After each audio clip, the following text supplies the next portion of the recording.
સર્વે ઋષિકુમારોને જય શ્રી કૃષ્ણ. આજના online lecture શ્રેણીમાં સર્વે પ્રથમા એકના વિદ્યાર્થીઓનું સ્વાગત છે. બાબળેશ્વર સંસ્કૃત મહાવિદ્યાલય દ્વારા રોજ તમને ઓનલાઈન લેક્ચરની જે આ શ્રેણી છે એમાં આજે આપણે ગણિત વિષય વિશે અભ્યાસ કરશું. ગણિતમાં પેલા 3 ચેપ્ટરમાંથી ત્રીજું ચેપ્ટર આપણે 3.1 સુધી કરેલું હતું અને ફરી પાછું આપણે એ શરૂ કરીએ છીએ. જો એ ચેપ્ટર ખ્યાલ ન હોય તો ફરી પાછા યુટ્યુબ પર આપણી ચેનલ પર જઈ અને જોઈ લેજો, જેથી કરી અને 3.1ને જે સમાનતા આગળ હશે એ આપણને કામ લાગે. એક વખત અભ્યાસ કરી લેજો, કારણ કે લાંબો સમય થઈ ગયો છે અને ફરી પાછું આપણને ભૂલી ગયું હોય તો યાદ આવી જાય. તો 3.2 શરૂઆત કરીએ એની પહેલાં આપણે તેમાં આવતા દાખલાની પદ્ધતિ વિશે સમજવાનું છે. ચેપ્ટરનું નામ જ આપણું વૈદિક ગણિતનું જે પહેલું સૂત્ર છે એકાધિકૈન પૂર્વણી, એના અનુલક્ષીને જે પદ્ધતિ છે એ શીખવાની છે. તો વિદ્યાર્થી મિત્રો, આજે આપણે જે કરીએ છીએ એ તમે પહેલાં કરેલું છે. અવિભાજ્ય સંખ્યા, વિભાજ્ય સંખ્યા, યુગ્મ સંખ્યા, અયુગ્મ સંખ્યા, આ બધી સંખ્યાથી તમે પરિચિત હશો. કારણ કે આપણે જે પ્રાથમિકમાં ભણતા હતા એમાં આ બધી જ સંખ્યાનો ઉલ્લેખ થયો હતો અને બેઝિક છે, આપણને ખ્યાલ હોય જ કે આ વસ્તુનો આપણને અવિભાજ્ય સંખ્યા કોને કહેવાય, યુગ્મ સંખ્યા એટલે શું. તો એ જ સંખ્યાનો ઉપયોગ વૈદિક ગણિતમાં કઈ રીતે અને કઈ પદ્ધતિમાં થાય છે એ જોવાનું છે. પહેલાં તો અવિભાજ્ય સંખ્યાઓ એટલે શું, એ શું છે એના વિશે આપણે જાણીએ. તો આપણને પેજ નંબર 30 ઉપર આપેલું છે કે ભાઈ અવિભાજ્ય સંખ્યામાં કોનો સમાવેશ થાય, કઈ સંખ્યાને અવિભાજ્ય સંખ્યા કહેવાય, એ બધું. તો એ આપણે સમજીએ. અને સાથે આ જે પેરેગ્રાફ છે અવિભાજ્ય સંખ્યાનો, એમાંથી તમને 1 થી 2 એવા પ્રશ્નો 1 માર્કમાં ફરજિયાત પૂછાય જ છે.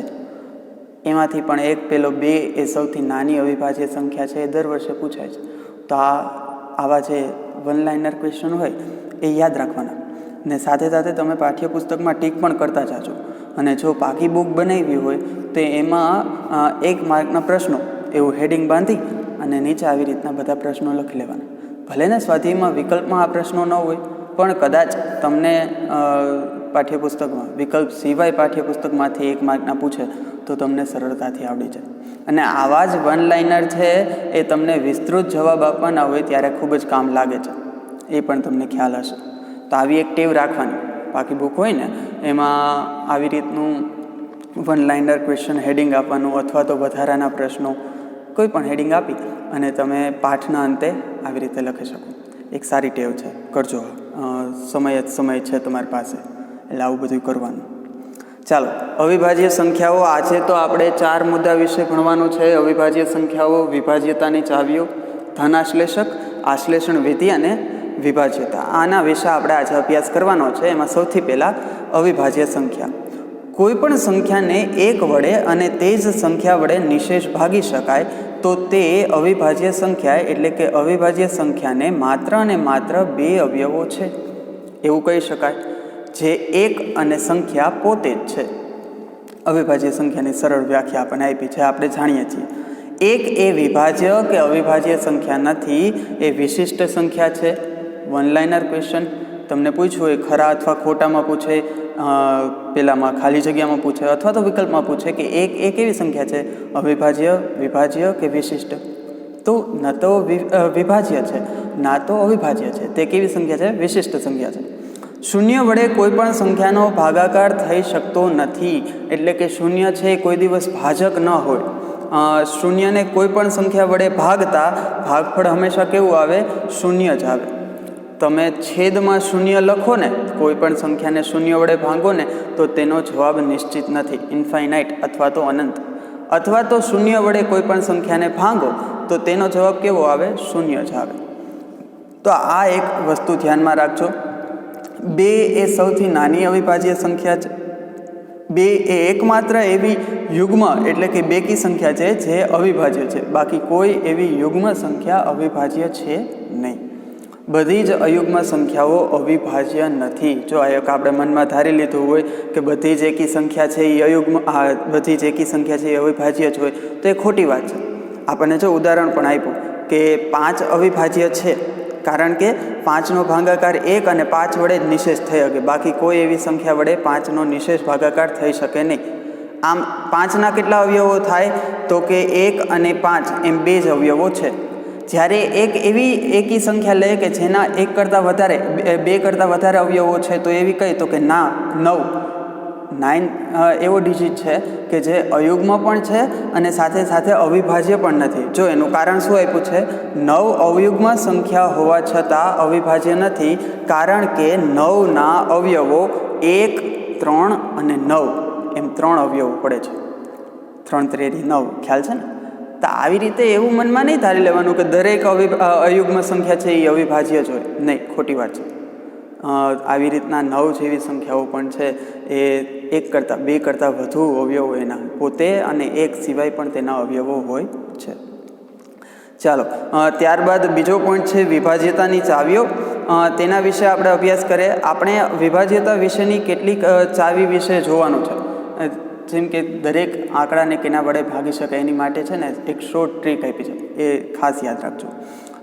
2થી વિભાજ્યતા, જે સંખ્યાનો એકમનો અંક 2, 4, 6, 8, 0 હોય તે સંખ્યાને જ 2 વડે નિશેષ ભાગી શકાય છે. એટલે કે તે સંખ્યા 2 વડે વિભાજ્ય છે. આપણે બધા જાણીએ છીએ કે એકમનો અંક જો આવી બેકી સંખ્યા હોય 2, 4, 8 અથવા તો 0 તો તેને આપણે 2 વડે નિશેષ ભાગી શકાય છે.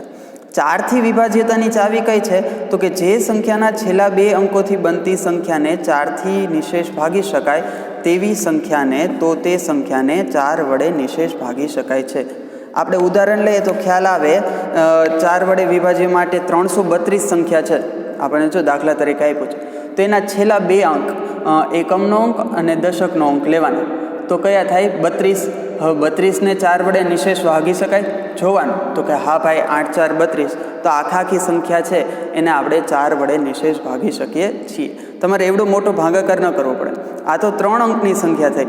બીજું ઉદાહરણ આપ્યું છે એ 78,632નો છે. હવે 5 અંકની સંખ્યાને 4 વડે નિશેષ ભાગી શકાય કે નહીં એ આખો દાખલો ગણવા બેસીએ એના કરતાં આ ચાવી મગજમાં યાદ હોય કે ભાઈ છેલ્લા 2 અંક છે એ 4 વડે નિશેષ ભાગી શકાય છે તો કે હા, તો આખા સંખ્યાને આપણે 4 વડે નિશેષ ભાગી શકીએ છીએ. બહુ ટૂંકાણમાં આપણે સમજી શકીએ. આમ જ 2 બરાબર 2ની 1 ઘાત, 4 બરાબર 2ની 2 ઘાત, 8 બરાબર 2ની 3 ઘાત એ વિસ્તૃત સ્વરૂપ પરથી 2ની n વડે વિભાજ્યતાનો નિયમ મળે છે. ત્રીજો પોઈન્ટ શું કહે છે તો કે 2ની n ઘાત થી વિભાજ્યતા તો કે કોઈ પણ સંખ્યાના જમણી બાજુના n અંકોથી બનતી સંખ્યા 2ની n વડે ઘાત 2ની n ઘાત વડે વિભાજ્ય હોય તો તે સંખ્યા 2ની n વડે વિભાજ્ય છે, જ્યાં n બરાબર 1, 2, 3 આવી રીતે સંખ્યા મૂકી શકાય. તમે સમજી શકો ને ભાઈ કે જો 2ની કેટલી ઘાત છે તો કે 1 ઘાત છે, 2 ઘાત છે. તો શું કહે છે, કોઈ પણ સંખ્યાના જમણી બાજુના n અંકોથી બનતી સંખ્યા જો 2ની n વડે વિભાજ્ય હોય તો તે સંખ્યા 2ની n વડે વિભાજ્ય થઈ શકે છે. આ જ રીતે 5ની n થી વિભાજ્યતાનો નિયમ પણ આ જ કહે છે કે n બરાબર 1, 2, 3, 4 લેતું જવાનું અને ઘાત વિશે સમજતું જવાનું. આ 2 દાખલા છે એ આપણે સ્વાધ્યાયમાં આવશે ત્યારે આપણે એના વિશે વિસ્તૃત વાત કરશું. એ પછી 5 વડે વિભાજ્યતાની ચાવી છે એ શું છે તો કે જે સંખ્યાના એકમનો અંક 5 અથવા 0 હોય તે આખી સંખ્યા છે એ 5 વડે વિભાજ્ય છે. દાખલા તરીકે 25, 60, 80, 55 કોઈ પણ સંખ્યા લઈ લ્યો જેનો એકમનો અંક 5 અથવા તો 0 હોય તો એ આખી સંખ્યા છે એ 5 વડે નિશેષ ભાગી શકાય છે. એ જ રીતે 125 વડે વિભાજ્યતા એની માટે શું કહે છે તો કે જે સંખ્યાના છેલ્લા 3 અંકોથી બનતી સંખ્યા 125 વડે વિભાજ્ય હોય તે સંખ્યા 125 વડે વિભાજ્ય હોય છે. દાખલા તરીકે 1500 તો એના છેલ્લા 3 અંકો લઈ લો 500 છે 125 વડે વિભાજ્ય છે તો આખી સંખ્યા છે એ 125 વડે વિભાજ્ય થઈ શકે છે. આવી જ રીતે 3 વડે વિભાજ્યતાની ચાવી શું કહે છે તો કે આપેલી સંખ્યાના બધા અંકોના સરવાળાથી બનતી સંખ્યા 3 વડે જો વિભાજ્ય હોય તો તે આપેલી સંખ્યા 3 વડે વિભાજ્ય છે. દાખલા તરીકે 306 તો 306 3 વડે વિભાજ્ય છે કે નહીં એ જાણવું હોય તો કઈ રીતે જાણી શકાય? તો કે 3 + 0 + 6 કેટલા થાય? 9. તો 9 છે એ 3 વડે નિશેષ વિભાજ્ય છે? તો કે છે. તો 306 પણ આખી 3 વડે નિશેષ વિભાજ્ય છે. કેટલું સરળ. એક બીજું ઉદાહરણ પણ આપેલું છે કે માની લ્યો કે આપણે એવી સંખ્યા લઈએ કે જેથી કરીને આપણને 3 વડે નિશેષ વિભાજ્ય મળી જાય. તો એક બીજી પણ એવી સંખ્યા છે 105. 105 છે એ 3 વડે વિભાજ્ય છે. ચાલો કયો જોઈએ મને? 1 + 0 + 5 6. 6 છે એ 3 વડે વિભાજ્ય છે. તો 105 પણ કેવી છે? નિશેષ વિભાજ્ય છે. આ જ રીતે 9 વડે વિભાજ્યતા એક ચાવી બીજી આપેલી છે. ચાલો એના વિશે અભ્યાસ કરીએ. આપેલી સંખ્યાના બધા અંકોના સરવાળાથી બનતી સંખ્યા જો 9 વડે વિભાજ્ય હોય તો આપેલ સંખ્યા પણ 9 વડે વિભાજ્ય છે. જે વસ્તુ 3માં સમજીએ એ જ વસ્તુ 6 વડે વિભાજ્યતામાં શું છે? તો કે જે સંખ્યા 2 અને 3 વડે વિભાજ્ય હોય ને તે સંખ્યા 6 વડે પણ વિભાજ્ય છે. સંખ્યાની 6 વડે વિભાજ્યતા નક્કી કરવા માટે 2 અને 3 વડે વિભાજ્યતાના નિયમો વારાફરતી ચકાસવા જરૂરી છે. બીજા શબ્દોમાં કહીએ તો જે સંખ્યાનો એકમનો અંક યુગ્મ હોય અને તે સંખ્યાના બધા અંકોનો સરવાળો 3 વડે વિભાજ્ય હોય તો તે સંખ્યા 6 વડે વિભાજ્ય છે.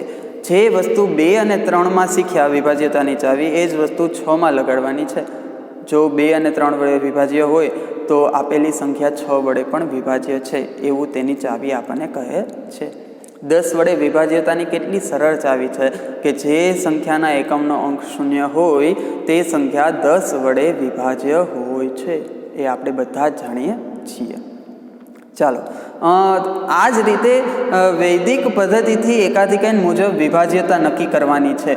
તો આ રીતે વિભાજ્યતાની રીતો અને નિયમો શીખ્યા. ઉપરયુક્ત ચોક્કસ અંકોની વિભાજ્યતા ચકાસવાના નિયમોથી તેની વિભાજ્યતા જાણી શકાય છે. વૈદિક ગણિતમાં વિભાજ્યતા જાણવાની જે પદ્ધતિ વપરાય છે તે પદ્ધતિને શું કહેવાય છે? તો કે આશ્લેષણ વિધિ. આવી રીતે તેના એક આશ્લેષણ વિધિ તરીકે ઓળખવામાં આવે છે. જે આપણે વિભાજ્યતાની ચાવીઓ શીખ્યા ને એને વૈદિક પદ્ધતિમાં આ શબ્દ દ્વારા આપણે ઓળખીએ છીએ. તેમાં ભાજકનો આશ્લેષક અંક શોધવામાં આવે છે. ચાલો હવે આપણે એક મહત્વના મુદ્દા તરફ આગળ વધીએ છીએ. આશ્લેષક. હવે આશ્લેષક 2 હોય છે, ધન આશ્લેષક અને ઋણ આશ્લેષક. એ આશ્લેષક નક્કી કઈ રીતે કરી શકાય એની પણ આપણે પદ્ધતિ સમજવાની છે. ફલક ઉપર તમે જોઈ શકો છો કે ધન આશ્લેષક કઈ રીતે શોધવો એ તમને પાઠ્યપુસ્તકમાં પણ શીખવ્યું છે. ચાલો તે પદ્ધતિ વિશે આપણે થોડીક નજર કરીએ. એની પહેલાં આશ્લેષક શું છે એના વિશે સમજીએ. ભાજક વડે વિભાજ્ય છે કે કેમ તે નિર્ણય કરવા માટે ભાજક સંખ્યાને કોઈ એક ચોક્કસ અંક મદદરૂપ બને છે. આ મદદરૂપ બનતા અંકને ભાજક સંખ્યાનો આશ્લેષક કહે છે. અહીં આપણે ધન આશ્લેષકને સ્મોલ p એવી સંજ્ઞા આપીશું. જો યાદ રાખજો, આ સંજ્ઞા પૂછાશે. ધન આશ્લેષક છે એ કેપિટલ P દ્વારા નથી દર્શાવતા, આપણે સ્મોલ p દ્વારા દર્શાવીએ છીએ. એ જ રીતે ઋણ આશ્લેષકને કેના દ્વારા દર્શાવીએ છીએ? સ્મોલ n દ્વારા. બરાબર, આ વસ્તુ યાદ રાખજો. ચાલો ધન આશ્લેષક વિશે જાણીએ કે કઈ રીતે નક્કી કરી શકાય. તો કે જ્યારે ધન આશ્લેષક શોધવાનો હોય ત્યારે સંખ્યાના એકમનો અંક 9 હોવો જરૂરી છે. કોઈ પણ સંખ્યાનો આપણે ધન આશ્લેષક શોધવો હોય તો એકમનો અંક 9 હોવો જરૂરી છે. જો 9 નથી તો શું કરવાનું? તો કે બીજો પોઈન્ટ જો સંખ્યાનો એકમનો અંક 9 ન હોય તો તેને એક અંકની એવી સંખ્યાથી ગુણો કે જેથી સંખ્યાના એકમનો અંક 9 થઈ જાય. સમજાણું? બાજુમાં ઉદાહરણ આપણે સમજશું ત્યારે વધારે ખ્યાલ આવશે. ત્યારબાદ એવું કહે છે કે આ રીતે મળતી સંખ્યાને શું કહેવાય? પ્રભાવી ભાજક કહે છે. હવે વૈદિક ગણિતના એકાધિકેન પૂર્વેણ સૂત્ર મુજબ પ્રભાવી ભાજકમાં 1 ઉમેરી બનતી સંખ્યાનું 0 દૂર કરીએ તો આપણને આપણો ધન આશ્લેષક મળી જાય.